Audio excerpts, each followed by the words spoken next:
তেলুগু ভাষাভাষীর মানুষদের নিয়ে আপত্তিকর মন্তব্য করার অভিযোগে গ্রেফতার করা হয়েছে দক্ষিণী সিনেমার অভিনেত্রী কস্তুরী শঙ্করকে।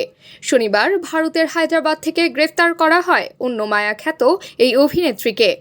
গত ৩রা নভেম্বর তামিলনাড়ুর এক জনসভায় বক্তব্য দেওয়ার সময় ইন্ডিয়ান অভিনেত্রী কস্তুরী শঙ্কর বলেছিলেন, তেলুগু জনগণ সেই গণিকাদের বংশধর যারা প্রাচীনকালে রাজাদের সেবা করতেন। অভিনেত্রী কস্তুরীর এ বক্তব্যের পর তেলুগু জনগণের মাঝে ক্ষোভ সৃষ্টি হয়। তামিলনাড়ুর বিজেপি নেতা ডাক্তার পঙ্গুলেতি সুধাকর জোরালো প্রতিবাদ করেন এবং ক্ষমা চাওয়ার দাবি জানান। এরপর চেন্নাইয়ের এগমোর থানায় অভিনেত্রীর বিরুদ্ধে মামলা দায়ের হয়।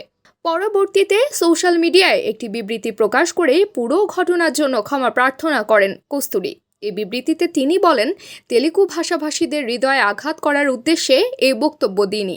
কেউ যদি আহত হয়ে থাকেন তার জন্য দুঃখ প্রকাশ করছি। আমি আমার বক্তব্য প্রত্যাহার করছি। মামলা হওয়ার পর মাদ্রাজ হাইকোর্টের মাদুরাই বেঞ্চে আগাম জামিনের আবেদন করেছিলেন 50 বছর বয়সী অভিনেত্রী কস্তুরী শঙ্কর।